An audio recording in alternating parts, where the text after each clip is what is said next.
So again, thank you for joining us today. We apologize for the little delay in getting things started. We had some technical issues this morning, but we are good to go. And we are so excited to have Todd Willis joining us again today. Before we get started with that, I do want to let you know that PATH has a golf outing coming up on October 1st. And for those of you who are local, we'd love to have you join us.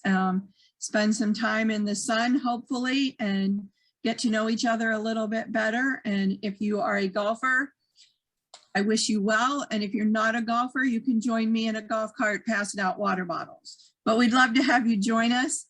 I will go ahead and put the link to registration and more information in the chat box so you can check it out on our website. All the details are there.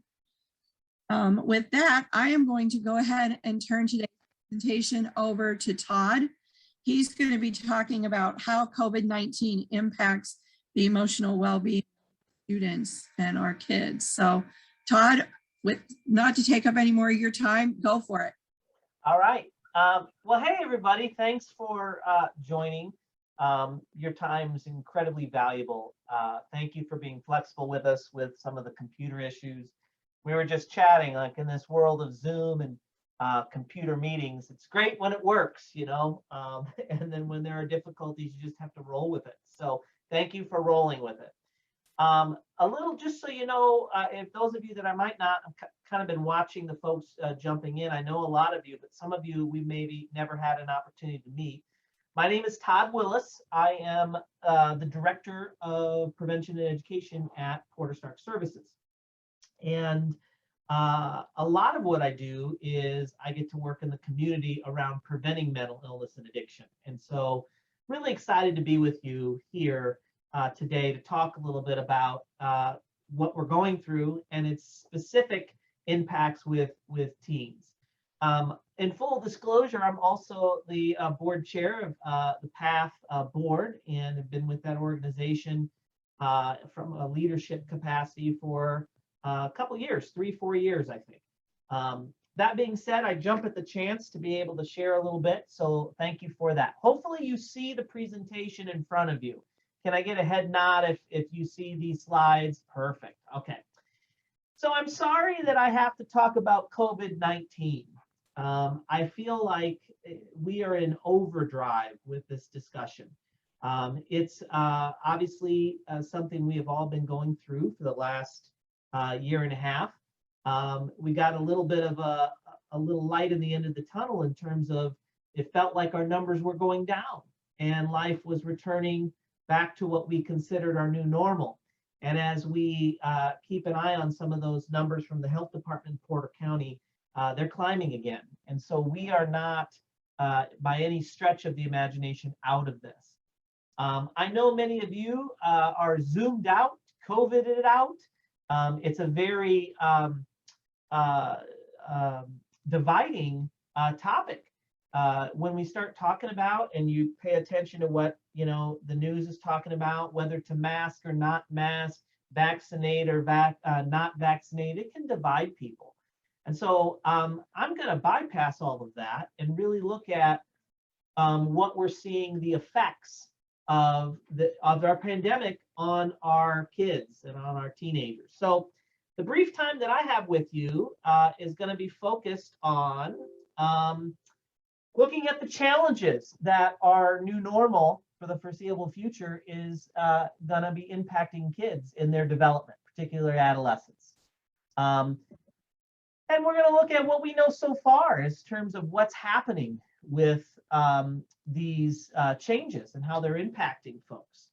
We're also going to look at what specifically teenagers say about the impact that they're having with all the drama around our pandemic. And then we'll get to the good stuff, which is what we can do specifically in each of our roles to kind of support folks that are young people going through this pandemic. I hope to also in the presentation, all of this is going to be included to you. I'll get my presentation to Donna so you can have access to these notes. But I'll also give you some resources. None of this is mine. This is finally COVID is being researched and looked at. We're a year and a half into it. So I'm not just drumming up this stuff. These are real stats, as current as we can get, for how people are being impacted. As you know, or maybe you're starting to experience, we're very focused on the physical parts of COVID, right?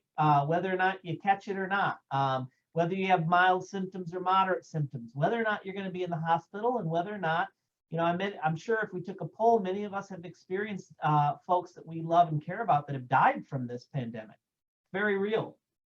That being said, today we're not talking about those physical pieces of how it physically impacts teens. We're going to be talking a lot more about the emotional and psychological impact. I've always felt like when I've talked about this with folks, long after this physical scare is done, whenever we get the vaccines and the boosters, and vaccines have a shelf life, right? And so when all that's gone, and we're just with the remnants of COVID, we will still have a huge undertaking of the psychological effects of what's been happening as a result of this. When we look at teens and adolescents, we're really looking at, you all know, you work with them like this. There are key developmental things that are happening at this age that, when we look at all the other age groups, they're just not struggling with anymore. And when we talk about COVID in particular, we see that some of these normal developmental tasks are impacted. So, in general, when we're talking about kids, we're talking about, how their routines change and families change. But look at what the research is saying of like, hey, pay attention to how all this developmental stuff that occurs normally in adolescence, how this pandemic is affecting them.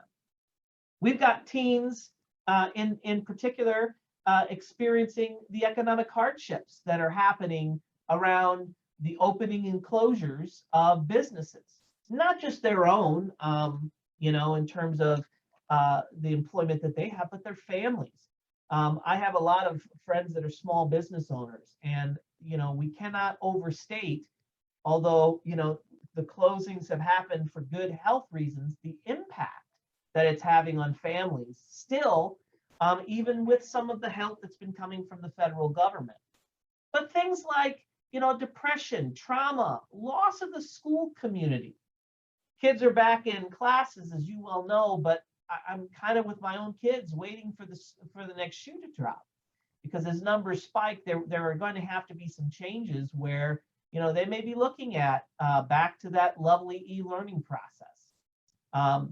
We know that during this time, graduations and celebrations have been affected, postponed, or eliminated entirely. And the adolescents, what we would consider our daily routine, and even for us adults, whatever we considered our daily routine before, all of that has been shook and rearranged into this new normal. As we're starting to see, I think the hope of no more COVID is not going to be a reality. There will always be some part of COVID still around that will be affecting these pieces. And so as we look at adolescent developmental tasks, things that they should be accomplishing that we know about normal development, we can see that how the shifts in routines, the isolation, the fear, there's a lot of fear, and maybe even on this call as we talk about some of these things, which is why it's so dividing, a lot of fear that folks have around this issue. But we see that this disruption affects all of these major developmental milestones. Just take a look at this slide. The ability to form friendships, how crucial that is for an adolescent and a child, those peer groups, and really how they drive your relationships into adulthood. Boy, that's been an interesting piece, trying to do that digitally, hasn't it? In terms of not being able to meet face to face, those close supportive relationships have been impacted. How about just the ability to develop and apply new coping skills? any of you parents that may be on the call that have tried to navigate e-learning, you know that it's not just okay, click this link, hit this button, and away we go. It's very complicated, and these kids are trying to navigate, where their assignments are, what their assignments are, and a lot of the teaching is done outside of that classroom, and that's been very difficult for folks to cope. And you'll see some of the ways that they are choosing to cope. Negotiating relationships with adults. When we are looking at, this isolation that takes place, all of these aspects that you see on this slide are being disrupted. And these are what we want normally to happen. Thus, we've talked about in many different conferences, this idea of brain development that happens with adolescence. You all know, because you're in the field, that this is an incredibly important time. These developmental tasks have to happen if we want the brains to develop like they're supposed to. They're supposed to have face-to-face contact. It was interesting. I'm starting to see some research come out, and this is not a pro-mask or anti-mask statement, okay? But they're starting to study the effects that are happening for young children who are growing up in this mask mandate kind of space we're in, and what that does in terms of their ability to read facial expressions. So if you think about it, when we wear a mask, if I were to cover up this entire, it's very difficult to get a read on, all the nonverbals that people communicate. And so they're starting to look at the impacts that are happening for kids and their abilities to read the social cues.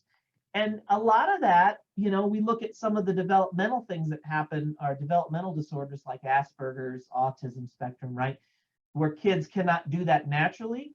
They're looking at some parallels of what's happening by not being able to see people's faces, which is very interesting. I'm not suggesting by any means masks are positive or negative. I just think it's things that we're going to start to see in this brain development piece of the ability to navigate social conversations and social cues. You know that this time in particular is very important for that growth, particularly on that prefrontal cortex, right? You've been around enough brain conferences, I'm sure that you know that that area doesn't finish developing till 26. And when you, just from a substance abuse perspective, when you start introducing substances when your brain's forming, there's going to be problems. Well, think about the effects we are introducing right now as a result of this pandemic into a time period where brains are forming.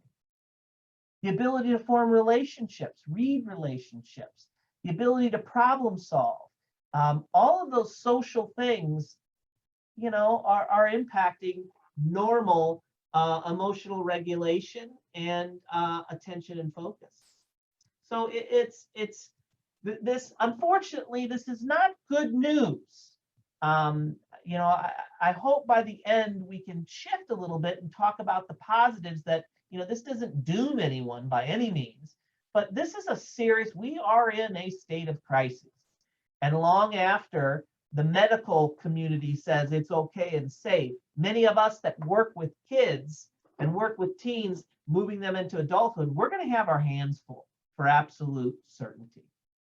So what do we expect? How do young people, how are they, as we talk about this COVID piece, how are they responding to this? What's the research say that's coming out? And all of this is still relatively current. We're looking at from the time that COVID year and a half ago kind of came out. But what do we see?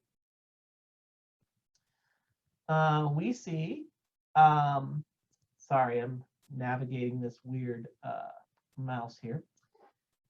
We see that child and adolescent mental health, in particular, particularly these developmental milestones and early social learning is being compromised. And so, well, so what? They're still getting the academic pieces, right? And they're still, well, a lot of what makes the world go round for people is these social interactions. We start to see that mental health disorders among kids, and I call them children, I would never call them children to an adolescent's face, but when we're looking at children and adolescents, we're seeing that this is the age where serious changes happen. And as a result of this pandemic, there's been serious shifting that's affecting learning styles. Many of you know that, like, man, if you've had to navigate that with your own kids, some e-learning, some kids really function great with e-learning, some do not. And you're starting to see learning issues, behavioral issues, difficulty handling emotions, and the distress that normally we have these social interactions to help us manage as teenagers, right? We could talk to our friends and, you know, hang out, and it helps us. We're seeing that those little preventative measures are not present right now and haven't been for some time. All of which is going to kind of, as we move forward, put us in a little bit more difficulties. So they've looked at, there's been some studies that have recently come out focusing specifically with adolescents. And what are we seeing during this time of the pandemic? Under regular circumstances, this is pre-pandemic stuff, we see that adolescence is really hit hard with mental illness and addiction. There's a lot of research that says that about 70% of all mental illnesses start around the age of 13, 14. Which is pretty shocking when you think about it. Sure, adults, this is pre-pandemic stuff. But when you think about, like, well, sure, we work with adults that struggle with depression and anxiety and those kind of things and substance abuse. But if we do these psychosocial assessments and we dig back, I think across the board, you'll see that these problems normally started in adolescence, and that was under regular circumstances. So between 13 and 20% of kids under 18 experience a mental health problem in any given year. That was before all of this. Now just do a little math, okay? Like if you're like 13 to 20%, you know, that's not, we're talking of the US population. And so, you know, if you Google US population or get some numbers for how many, by the way, the fastest growing population is that adolescent population. We look at the numbers and take 13 to 20% of that. Holy moly, we're talking about a huge amount of kids that already are experiencing some type of mental health disorder, not just getting a little sad or a little, you know, experimenting with drugs, flat out having what the DSM-5 would classify as a disorder. And we see that pre-COVID, only about 50% of these kids actually received any specialized mental health care. Half of them. Now, there's a lot of reasons for that, and I haven't even given you the picture of what we're dealing with from a mental health perspective and resources, but part of that is, you know, lots of things. Could be finances, could be what the research says is transportation, could be a lot of stigma, could be a lot of, you know, people just don't know that they're struggling, they think it's a way of life. Could be lack of resources. But if you think about all those numbers I told you before this pandemic happened, 50% of them never get treatment. And if I want to further depress you, I would say that it takes an average of 10 years, the research says, before somebody actually walks in the door to a therapist. 10 years from having something that they're like, hey, this isn't, things aren't going well, to the point where they get the courage or have the resources to actually get in front of somebody that can help them. So prior to our lovely pandemic experience, we had problems. The impact on all of this with COVID-19, what we're seeing is we are seeing an increase in those disorders. I'll show you some stats to give you the Mental Health Association. They really had some good research that's somewhat current. You know, we're looking at the last year. But it was predicted that, of course, we'll see some mental health rising. But what we're seeing is those numbers have gone up another 25 to 30%. Those are huge, huge numbers. And so some data that we're getting from the CDC as of June 2020. So, you know, this is when, you know, things started to go haywire.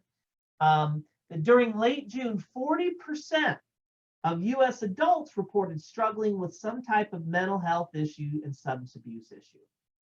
And we know that those rates are higher for young adults. And when we're starting to factor in ethnic minorities and racial minorities, we see that those numbers continue to climb.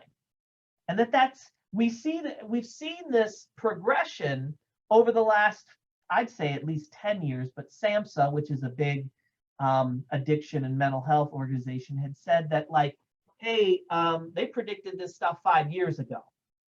They predicted that where we would be right now, not knowing COVID, is we'd be in a state of crisis with the amount of people that can actually provide the services and the people that need them. And so if I showed you some graphs of what the years have entailed, each year it goes up, and 3 to 4, just from 2019 to 2020, we see that it's 3 to 4 times higher than data from the year before. So it's growing. Recent studies, they're starting to look at this, and they're noticing that particularly with children and adolescents, the impact of COVID has hit them in a couple key areas.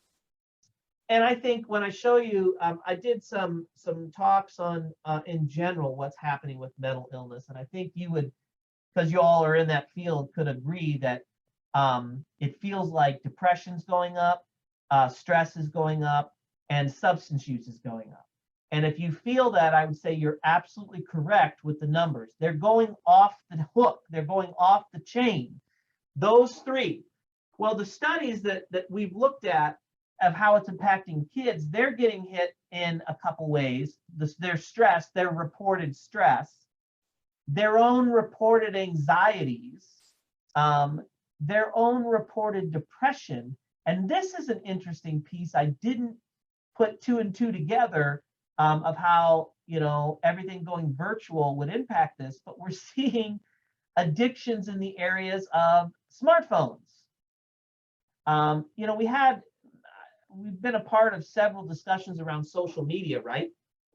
Well, in this move going everything virtual, it has placed an increased demand, emphasis, time, importance on your virtual formats. And although that's helped us keep things going, and when we look at telehealth and all that stuff, it's kept things going, but it's going to have that opposite effect. Like anything good taken to an extreme is going to impact you. The CDC has reported that since COVID, there has been an increase in kids and adolescents going to emergency departments. And they're not going to emergency departments for the physical ailments. They're going to these places because of panic attacks or substance use issues.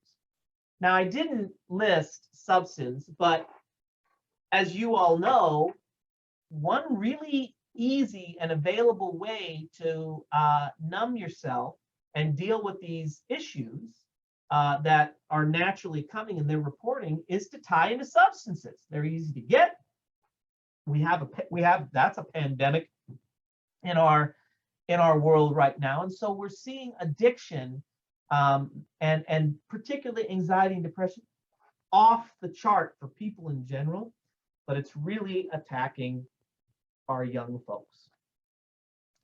Here is a study. This is an article that was done in June of 2000, and they took a little poll. You take all of these with a grain of salt, but what I love is, like, we're starting to look at this and people are starting to pay attention, like, oh man, like, we got to do this masking and social distancing and all this stuff for medical reasons, but they're starting to, like, wonder about what all this isolation is doing to us. And so there is, in this teen mental health, this Harris poll that was done in 2020. They surveyed about 1,500 kids. You see the age range. This is our pocket. And actually, there's been some material that's come out. I'll give you a website for that. It kind of has a toolkit even for parents. It's called This Are Your Kids All Right? It's from the California Partners Project. But they did in-depth interviews and basically tried to get these kids to document in their own words, what's happening to you during this time? Here's what we think, but what are you saying? And so some interesting data has come out of that. And this is across the state. So it's so interesting, not to get political, but it's just something that I've noticed. I had a work conference I had to shoot down to Arizona for. I was able to take a vacation before that. I went to South Dakota. I've been all in Illinois over the last couple months. It's so interesting to watch state by state what's happening with some of this, and how the states are either, you know, moving in one direction or another. But what we see across, as a result of this Harris poll, there is significant data to suggest and to support that teens across America, they're facing unprecedented stress today. And it's simply amplified by COVID-19. In this study, 67% of those 1,500 kids said sometimes the pressure I feel at home or school feels like it's too much to handle. That's not good. That's where we're going to start to, they're saying that as a result of the COVID pandemic. And so that's where we're going to start to see substance abuse, suicide, all of those things rise. 64% of those 1,500 folks said the experience of COVID will have a lasting impact on their generation's mental health. They notice it. 65% of the applicants in this particular poll, which were all adolescents, said that COVID-19 has negatively impacted the mental health of society overall. So they're saying, not only am I struggling with my mental stuff, but I'm noticing the adults in the society around me are jacked up around this too. And it's not a particular safe place out there around mental health as a result of this, which is not something that speaks well to further development of some of these kids. You know, and no judgment. This is a reality that we're trying to navigate. So, you know, in this particular study, they looked at, you know, okay, talk to us about school and the uncertain future that you're feeling, because that was reported across the board. And the top stressors for, you know, the adolescents that were in this particular study, 71% said, you know, hey, what's making me anxious is schoolwork. E-learning's great in a lot of ways, but I don't know. Like, I talk to very few kids that really are like, this is awesome. I'm getting everything I need. I feel like I'm really progressing. Most of them, they're stressed out about it. And there's stuff they're missing. They can't find it, or they turned it. It's 71%.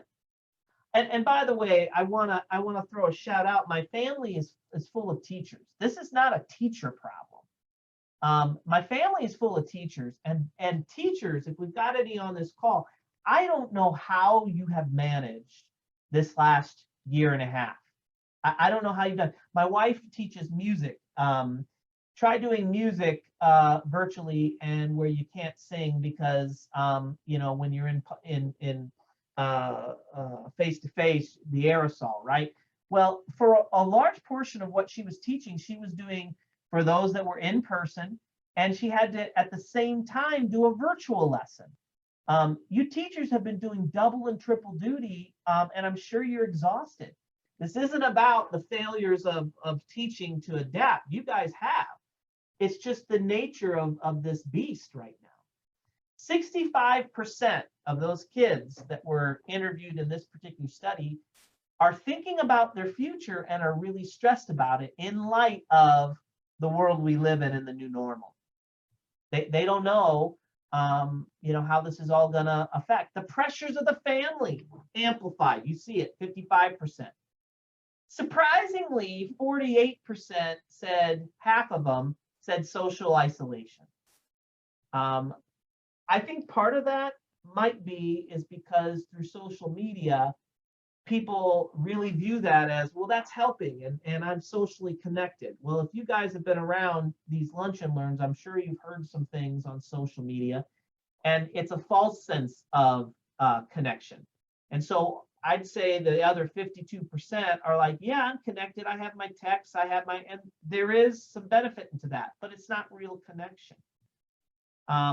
Concerns about the world, social interactions, pressures to fit in, family financial, and then 11% are worried about, as a result of managing the stress, continuing to drink or drinking and using substances.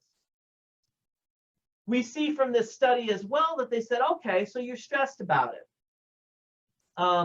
What particularly makes you anxious? What are the unique stressors you're going through? And you can see the stats here, that a lot of it's the inability to have connection and hang out with folks. That's a key part. But look at number 2, having to conduct school online. 42% of those interviews focused on that. 61% of teens, I made this little note in here, said that the pandemic has increased their feelings of loneliness. Now, why is that relevant?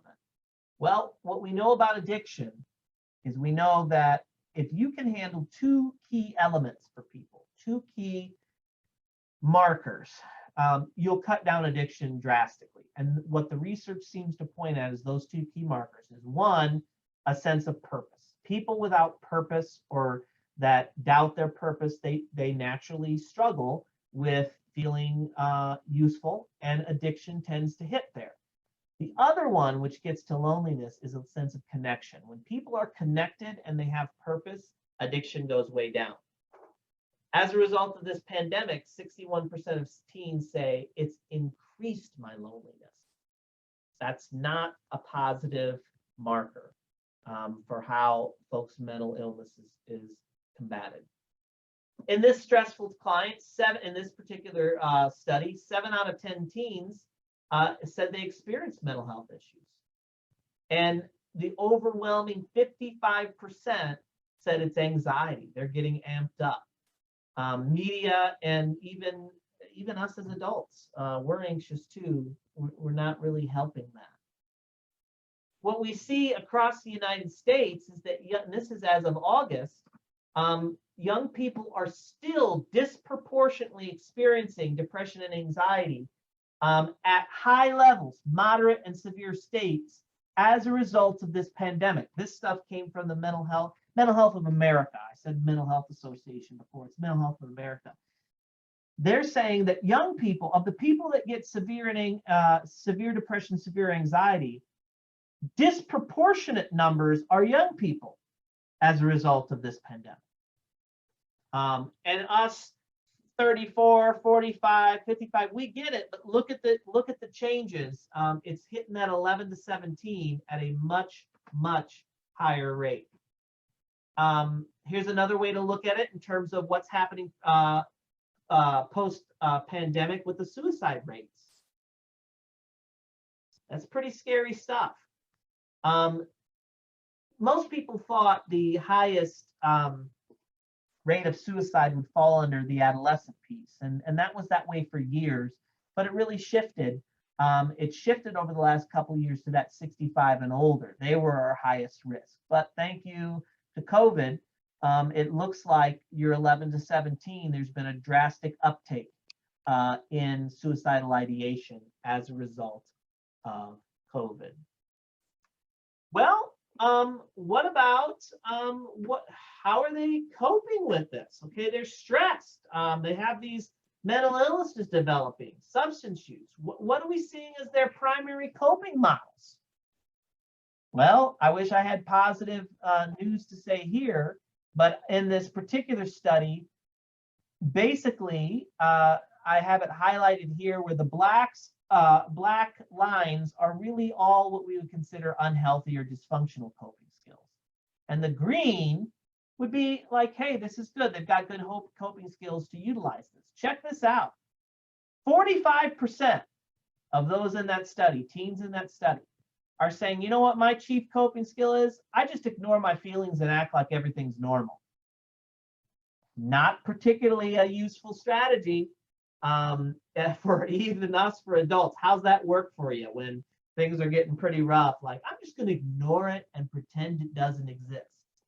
That's the chief coping skill that a lot of teens are using right now to deal with their increases in anxiety and depression. Or right under number 2 by 1%. Look at that. My chief method is spend more time alone. Those are the coping skills.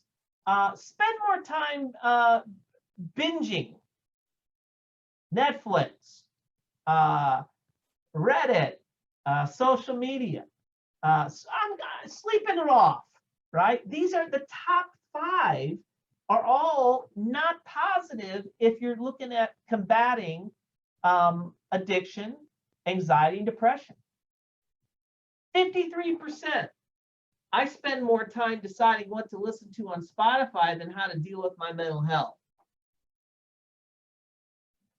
We are approaching, part of what I wanted to do in some of this is heighten our awareness even more and create some urgency in hitting this population a little bit harder, because what we're seeing is it's not looking super positive for them. And you already know the limited coping that sometimes comes with adolescence. So this particular study looked at screen time and sleep. Hey, we know now that the more time you spend on screens, the more mental illness you have. I'm a big screen time guy, but I can't get around those facts. And we know in general how devastating sleep loss is. If you're not sleeping well. I just read something the other day that was talking about lack of sleep, and they basically use language I've not heard from of lack of sleep. You know, when we go on these 4-hour sleep binges, even as adults, right, and we think we can get by on 3-4 hour sleep, this particular study talked about it literally eating your brain. I was like, I need to, like, getting good sleep is vital. There's some folks that feel that if we just got our sleep under control, sleep and eating, but healthy sleep patterns, that we would knock out 80% of mental illness. I don't know if I would go that high, but it's definitely a high number. So they looked at these kids who already have sleeping issues. Which of the following do you use to help you when you feel anxious or depressed? Look at the unhealthy coping skills and look at the drastic numbers of those using it. 42% of teens admit they've been leaning into their vices, not moving toward, hey, I got to get my healthy food under control. I got to get sleep. Vaping, everybody's asking us to talk about vaping because it's like they're leaning during these times to cope. They're actually leaning into these things that are pretty dysfunctional and will just cause us additional problems down the road. Now, here's where, all right, Todd, thanks for depressing me over my lunch hour. I really appreciate that. Let's talk some reality about despite those alarming numbers.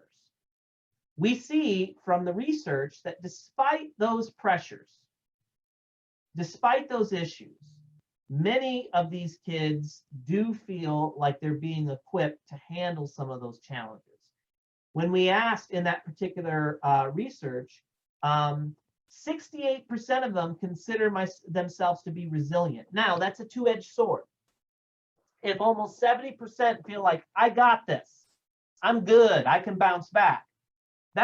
We want that. When we're providing skills to people, we want them to feel like, I got this, I can do it. But if they feel like they've got it and they don't need to be aware and concerned, that can let them walk into some situations blind. You all know that. And adolescents already struggle with this like I'm invincible way of thought process. 67% reported, I feel confident in providing advice to help others with their own mental health struggles. They're reporting this. 61% said, I'm confident in solving my own. And 58% said, I'm confident in the ability to cope in a healthy way. That's good for those of us that work with kids, is that they're at least saying, feeling positive. We don't want people in this like, oh, it's hopeless. Peace. The struggle for us is like, hey, okay, you feel great about it. Now tell me again what you're using to cope. There's a disconnect with how they feel and what's being reported in terms of how they're actually navigating it. And so it's my hope that you in this next break that's coming up that you talk a little bit about that and maybe come up with some good questions and follow up with that. Now here's the project that I'm referencing that came out, and you can Google this, but it's basically, it gives some great ideas. California is being right now overrun with some of their COVID numbers. And so they've got some resources that are coming out that really are looking at how to help teens struggle with where we're at in the pandemic and all the pieces that are happening as a result of more online presence. Now, their research found, they've got some key findings as well, is that teens are experiencing a lot. We talked about many of this, so it connects with the research. There's a lot of tremendous loss because of school closures and social isolations. Now, I'm trying not to get political about keep the schools open or close them. That's not what I'm saying. I'm saying that, you know, things that are good for our physical health, they are going to have some impact for us down the road. We just have to navigate that.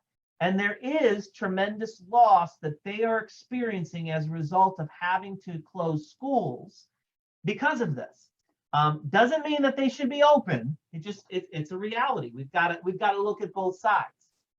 We also know that some key findings from the research is that there's limited opportunity to do the work of adolescence. All those developmental things I talked about early, as a result of managing the threat to our physical body, we're losing runway to do the work that's supposed to happen for adolescents to make them close to normal. And so that's this give and take we're trying to figure out how to navigate. Social media and gaming have become the main way to actually meet their social needs. Think about that. Do we want video games and social meetings to be the main way that they meet their social needs? None of us want that. None of us see that as healthy. And they're finding that the extent of text use and its impact aren't obvious to even the people that are closest to them. And what am I talking about? I'm talking about their parents. I'm talking about even schools to some degree. I'm talking about, you know, the people that are supposed to be watching and aware, and we need it.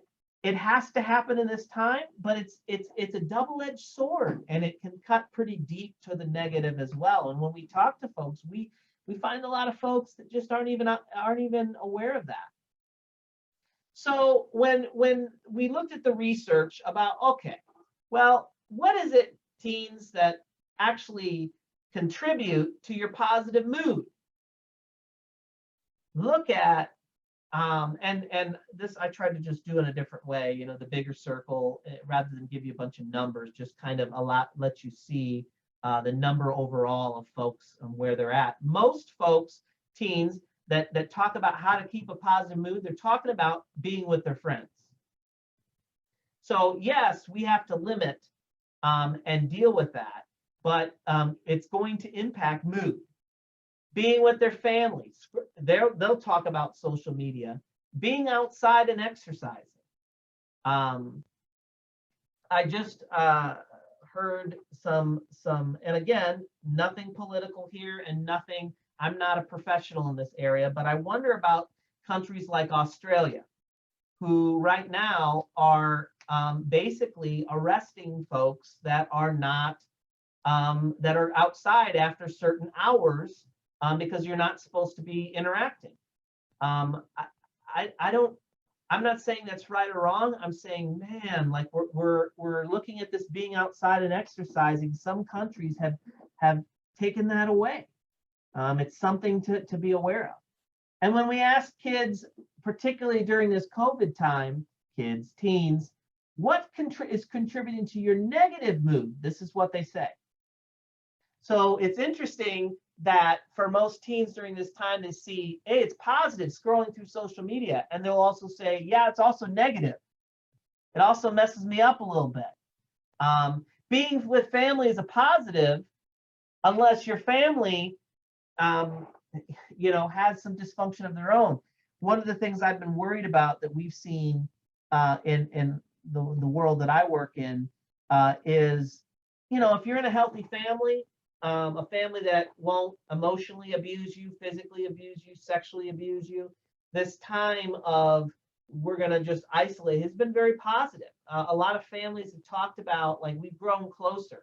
That's if you're in a stable home environment.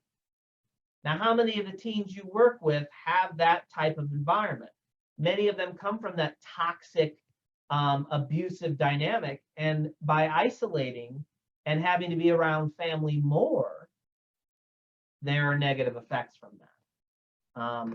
And again, like, two things can be true at one time. It's important for us as things, I saw my friend Connie come in, as we follow the health department's lead, and we need to be aware of the physical impacts. That's true. And we need to do the things to protect us. But what is also true is we will have to navigate the negative effects down the line of what that means. And you're seeing some of that in this data.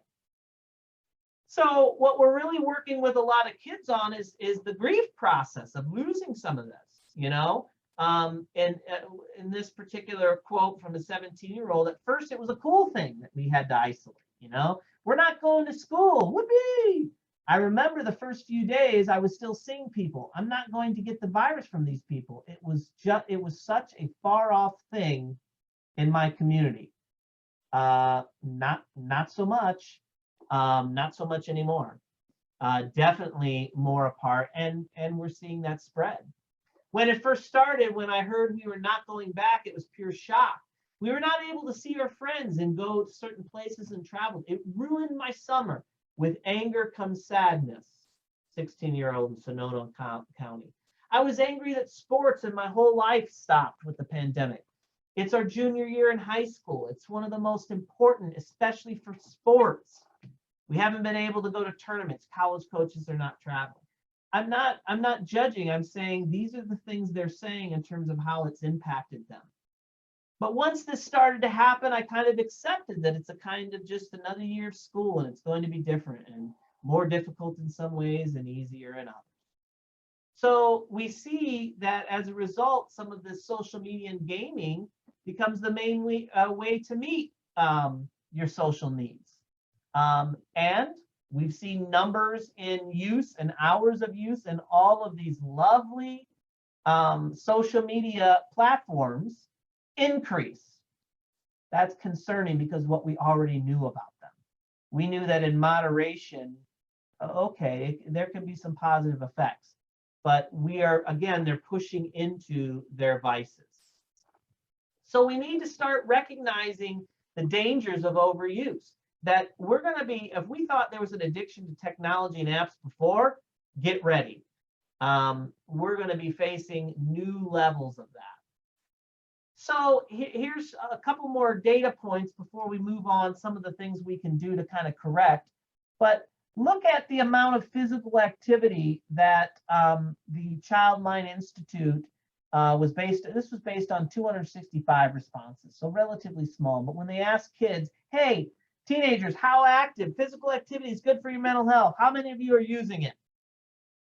Well, there you go. 65% of them, which there's a lot of studies, I got to keep us moving, but a lot of studies that show exercise is more valuable to beat depression than Zoloft, than a pill, almost 7 times more effective. But 65% of adolescents during this pandemic said, yeah, little to no exercise for me. A majority of teens have reported sleep problems. And then you look at how that shakes down. Most of them are sleeping with their phone, the very thing we're saying is adding to some of that, in their room. And some of them have it on their bed, under their pillow, where every time we get a nice little bing or a little vibrate, you're disturbing sleep. So all of that has been exponentially added. When we talk to parents, this is some of the things that we're hearing from them. Hey, like, we get it, we need some help. And that's a stressful place to be right now, because we're in a crisis of huge portions in terms of services. If I just told you the number of open positions that Porter Stark has across all of our, whether it's the Merrim Center in Gary, Hebron, Portage, valuable. We can't get enough clinicians right now. If you're frustrated because you got to wait 20 minutes in the drive-through to get your food because nobody's, filling the few people are filling that role. I was in Domino's the other week and there was one person doing the cash register, cooking the pizzas and taking them out to the car. If you think that that's only impacting the world of food, talk to me about Porter Stark's numbers and how we can't get enough case managers and clinicians. People need help, but it's being increasingly difficult to get that. So we really got to come at a space of supporting teens. And really, like, some of that is as simple as acknowledging what's been taken away. When we talk about graduation or prom, to many of us, like, I'll be honest, I didn't even go to prom. Didn't need to go to prom, didn't want to. And when I talk to folks, they're like, well, it's just prom, or so, they have the virtual graduation. These are major milestones to adolescence. And when they don't have them, there's a grieving process that happens. And so part of supporting teens in this is to actually connect with, man, your sporting events have been canceled. Look, I know we got to isolate, but that's been rough. I know that's been tough. We need to support teens by not blaming the teens during this time for their coping mechanisms. We clearly don't want them to have negative coping skills, mechanisms, but blaming them for some of that is not helpful. And those of us that are around kids, we really want to start to brush up on the signs and symptoms because people are hurting, and trying to catch all these folks that are falling through the cracks becomes a challenge. And to be honest, I need to look at as a parent how I'm modeling. Am I modeling behaviors of peace, of anxiety, of, hey, we're gonna get through this as a community, or am I modeling fear and anxiety? And like, I want to follow guidelines and do all of that, and I need to. But you can do all of that and not push off fear to folks that don't have the coping skills that we do. All of that is things we're trying to get folks that are around teens to do more of. And so here you go, what to look for, some of the things, this is all right off of the DSM-5 stuff in terms of depression. And you'll have all of this stuff given to you. So in closing, I really just want to emphasize again the importance of brain development. But when we're looking at, give me the brass tacks, Todd, tell me how I'm supposed to support people during this time. It boils down to 3 R's. The research talks about doing 3 things to help teens get through this thing. The first R is relationship. We have to, those of us that work with kids have to find a way to still connect with kids in a real if we got to do it over computer screens, we do that, but it has to be real, and that connectedness is important. It does everything from lowering stress to opening up doors to process some of the resources they may need. Second R of what do we do to get these kids through this new normal? Routine is very important. Helping kids establish, teens especially, a new routine. And finally, building resilience. Let's take a little brief look at some things that we might be able to do with each of these. So in relationships, we're trying to, at home, get some conversations to happen between parents and kids. It's now more important than ever to have those verbal conversations with people. And whether that's, the dinners around the table or the activities you're doing. Routines like establishing, well, I've got e-learning and I don't have to, as long as I get it done by the end of the day. No, what time are we going to get up every day? What time are you going to shower? When are you going to do math? When are you going to, the routines become very, very important. And you could see some, you'll have these for you. You could see some things to do at home, and then as we re-enter them into the community. And then resilience is about fostering that in them. If we're gonna help kids to remember, like, okay, first of all, this is not the first pandemic that's happened in the world. People have lived through pandemics. We need to co-regulate their emotions and stress and our emotions and stress. I'm not saying go on any of the too far extremes of like, well, I'm going to go around without a face mask. No, you wear your face mask, but it's about the fear and anxiety that we have while we're doing it. We as adults that are around these teens have to regulate ourselves, and that's hard. We need to do that for teens. So what I'd like to leave you with is my contact information. And I believe it's time to break for lunch and maybe have some table discussions.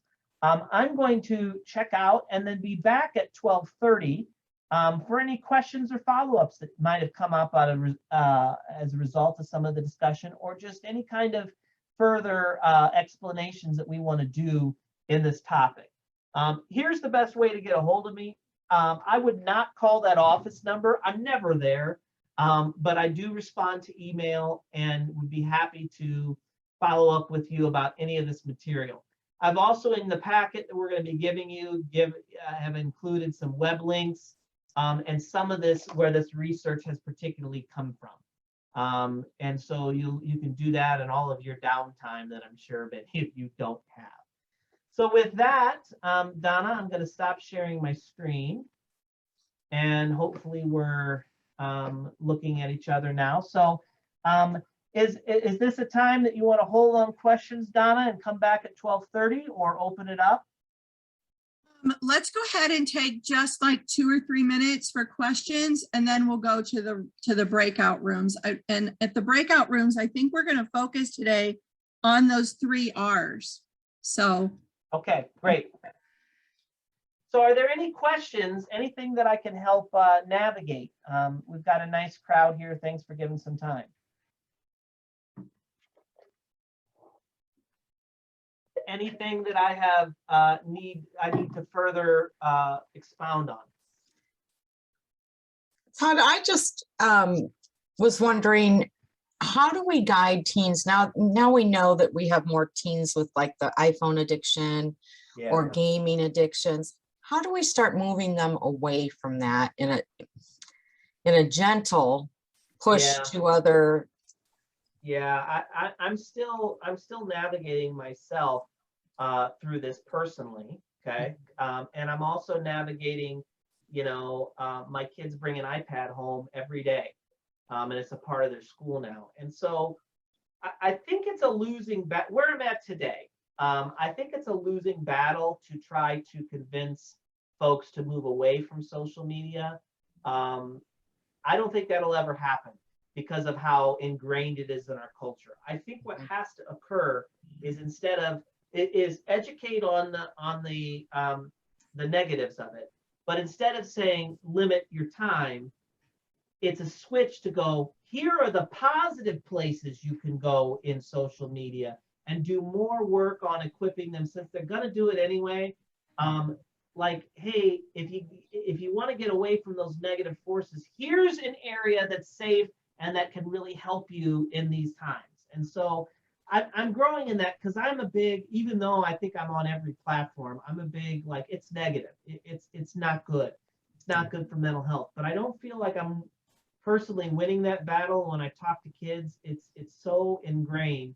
I'm having to shift to, okay, well, here's where I know you can get some help, or as a good resource for you, or here's an app that will help you manage your wellness issues.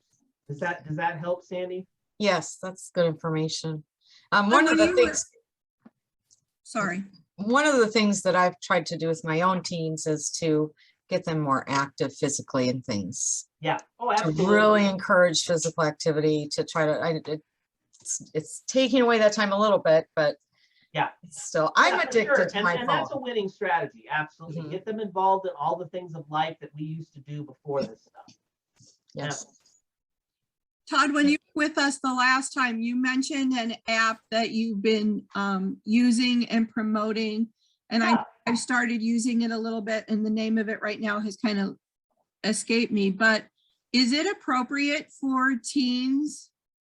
It is appropriate. It's not evidence-based for teens. And so the app Donna's talking about is My Strength. And if she wants, and we'll have that conversation, I'll give her the link and some instructions she can put on Pat's website or on the Facebook, I'd be happy to do that. We'd offer it to you for free because that's what we're doing for the community, especially right now. But it has been studied and shown effective for adults. It's not going to hurt teens, but it doesn't have kids. Kids want to talk to kids. Teens want to talk to teens, and this is adults talking about it. So it's appropriate. It just has not had a lot of research to show that it actually works for kids. But I'd be happy to give a link and some instructions, and you can use it yourself or offer it to others. That would be great. Are there any other questions? Feel free to unmute and ask or type something in the chat if you'd like. I did put a few links. Mental Health America just sent an email out today with a toolkit called Facing Fear, Supporting Students. Great. So I put that link there, and we'll be sending that out with more information in our newsletter the 1st of September. It'll be on our website as well. Any other questions? Okay, Donna, do you want me back at 12:30? Let's make it 12:35. Okay. And See I'm you all going to go soon. ahead and take a quick 5-minute break. And then when you come back, you'll see on the screen a breakout room. If your time for lunch is over and you can't join us for the breakout rooms and additional conversation, that's fine. We thank you for being here today. And we will be sending out the link with all of Todd's information as well as a recording for this. But we really encourage you, if you can, to stick around. I'm going to divide everybody into just 3 rooms today, and we're going to talk about the new 3 R's that Todd mentioned. Table 1, please note where you are. You're going to be talking about relationships. Table 2, you're going to be talking about routines. And table 3, you're going to be talking about resilience. So grab your lunch, make a fluid adjustment if you need to. When you come back, please join your table and I will chat into the rooms the topic of conversation. But again, please pay attention to which rooms you are going into so you know your topic.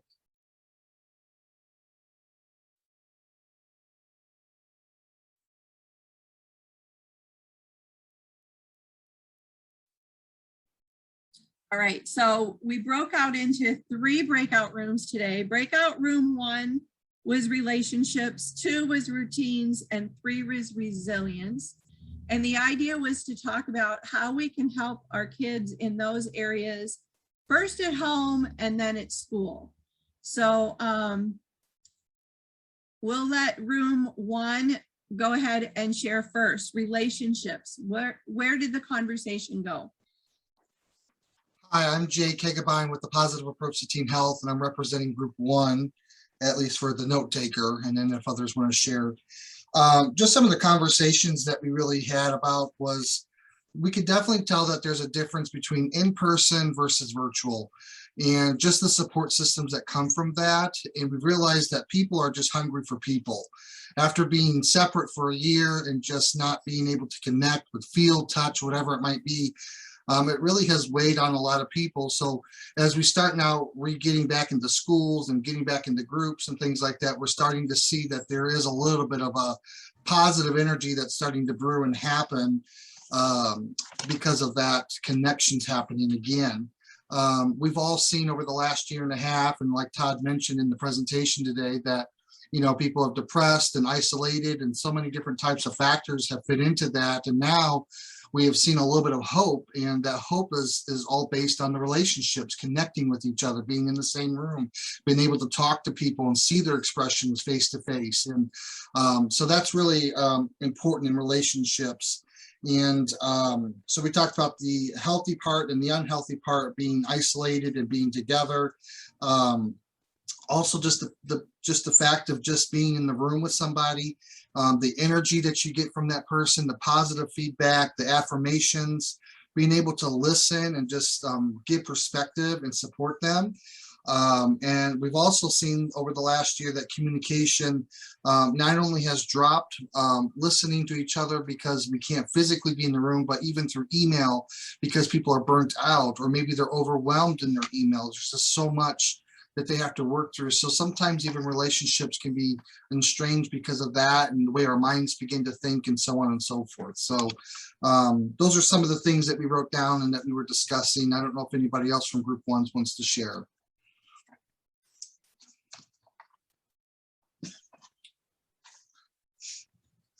No one Anybody else talked in much. Group 1? Todd, were you raising your hand?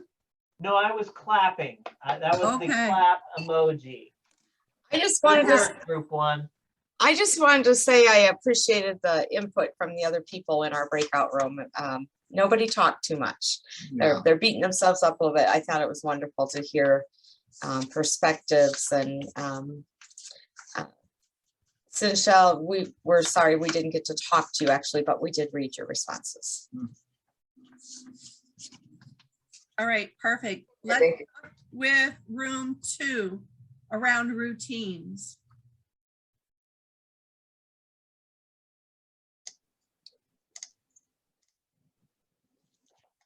So can you hear me? I can. Hi, Jenny. Hi, I was the only one in that room. Oh, no, it looked like there were 2 or I would have shifted. Well, you had a lot of time to think. How are we going to do routine? I'll bet you, Jenny, it was a very deep conversation with some incredible insight. Thanks. Yes, Or it you got was. a lot done with your emails, or you really enjoyed your lunch. Either way. Well, actually, there was one other person, but I see that I believe that other person was actually doing something else with another group also, and then another person at the end, but it was like 59 seconds left. So anyway, Oh, no. but routines are like so important. I can just say that. We all know that.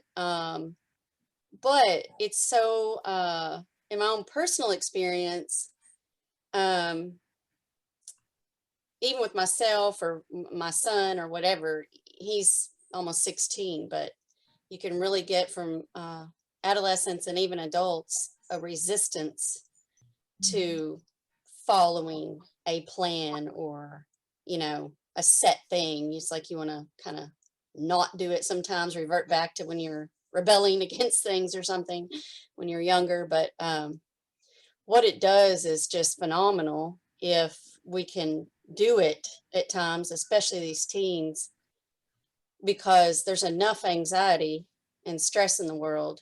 And so with that routine for something, there's a little bit of predictability there, Right. you know, some good. expectation, and it can relieve some of that stress. Finley's my teaching partner, and love her Lovely, so much. Finley. Great work. Emojis that are handwritten. That's good feedback, Jenny. You know, and in terms of the resistance to some folks have to routine, you know, it's not looked at as, you know, desirable sometimes, but you're right. It's so vital, especially when things are out of balance. So, boy, your group was incredibly insightful. We tried. For anybody that's on the call, because we do these breakout sessions at each lunch tables, and I think they're important. They're part of, you know, what everyone has said they really enjoy.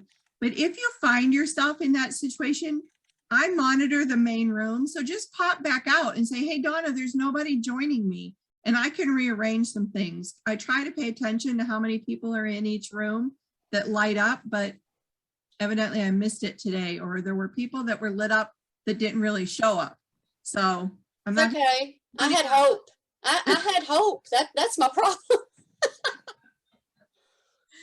So thank you for sharing with us. I agree that that's, you know, in the leadership classes I've taken, in management classes I've taken, in working with ADHD child and now a grandchild, over and over they talk about if you can get a routine in place, that, you know, our kids need boundaries and they need routines and they really want them.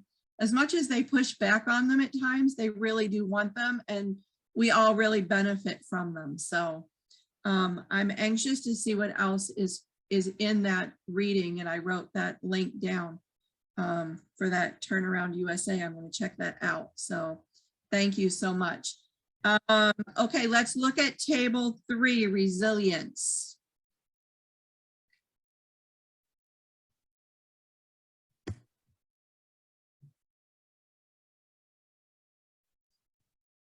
Where's our table 3? I think there were 3 folks in there.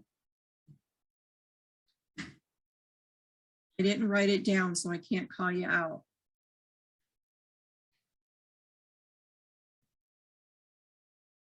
All right, well, I'm going to be honest. I thought a little bit about resilience, and I'm not sure. Todd, I'm going to toss the ball to you, because I'm not sure how I would know how to build resilience, you know, as a parent, or especially maybe as an educator. How can we help our kids with resilience? Well, you know, there's a whole presentation there in itself, but I think what, you know, I was getting to in those last couple slides is we model a lot, right? Like, you know, I think there's some experiences that we all go through that if we can get through successfully, they build on our resilience, right? So let's, you know, if you've gone through some tough things in life and have overcome, you're a little bit tougher, you know, you can manage. So that's one way that people build resilience is through hardship that they overcome. But if you're a teenager and you don't have as many years as some of us on this call do, you model it. You get it from the people around you. And so it's really like, you know, I've had around this COVID thing, I've had some personal people in my life that I was very close to that have died. So it's a very real thing for me. And I've, you know, as I am dealing with my own kids who are younger, they're not teens, but they pick up on fear, on the ability to kind of knuckle down and get through. They pick it up from me. And so if while I'm going through life, our new normal of masks and whether to get vaccinated and also losing people and watching people get sick, if I have a responsibility to build resilience in my kid by modeling this, like, hey, yes, times are tough, but we will get through this. Like, this is a time. This is not going to last forever. This is what we're going to do to keep ourselves safe, but we go on. And I think, you know, to answer that question, that's really where I'm being challenged as a parent. And with, you know, I do have some teens that hang around me for whatever reason I can't figure out, but there's some teens that I work with, and that's what I'm really working on. If they haven't had the life experience of what it's like to go through something like that, they're going to get it from me. And so if I'm talking about how terrible the world is and how these restrictions and I'm not building resilience in them. I'm not giving them faith and hope that like we'll get through it. So I think that's what I would say in terms of resilience is I've got to look at managing my own issues around this and stop putting out the negativity, because it's impacting youth and their ability to see a light at the end of the tunnel. Make sense? Yeah, absolutely. Sandy? I would just say that was something as an educator in the classroom, we talked about resilience a lot and how to build resilience in our students. And I was the literacy coach. So one of the things I worked with was building their reading resilience and how to become resilient as a reader. And it was about practicing. Every day, let's time how long we can read without being like, okay, I'm done. That's good. And see if we can make it extend it 30 seconds the next day and build and practice and build. So I tried to apply those same mindset with my own teens at home, dealing with some anxiety about COVID.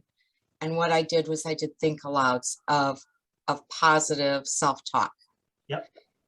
If I did it aloud and I told my kids, you know, especially my daughter, when she'd have anxiety attacks, I would think aloud and self-talk.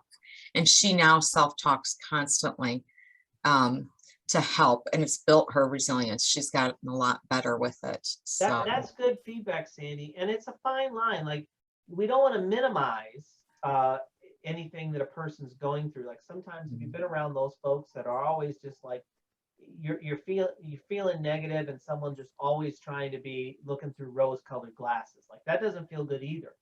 But it's this fine line of like, you got to have positive self-talk. You got to, if you say to yourself, I'm a terrible reader, I'm a terrible reader, you're going to be a terrible reader. oh, you are. Right? Yep. And Yep. the same is true on some of the self-talk that we do, or what we come out of our own mouth, you know. And we have to focus on those positive statements, those hopeful statements. And then our body and mind catch up with that. Yeah, that's good feedback. You know, you can also apply it to sports analogies. Yeah. Kids seem to understand the sports analogy, because when you talk about resilience and grit, Yeah. and grit is something that you see in a few people in your lifetime, because it has to be developed over and over with that resilience. And then you suddenly see someone who has that grit, and they didn't just get it, they worked for that. Yep. So That's true. I'm gonna miss that ground ball. I'm gonna miss that field goal. Well, you will miss it. that's right. And then how do you bounce back after you do? It's the sports psychology piece of letting mistakes and bad things go, but where am I headed, and focusing on my abilities and the positive. Yes. That's good. Excellent. Any other feedback from today or questions for Todd in this last few minutes that we have?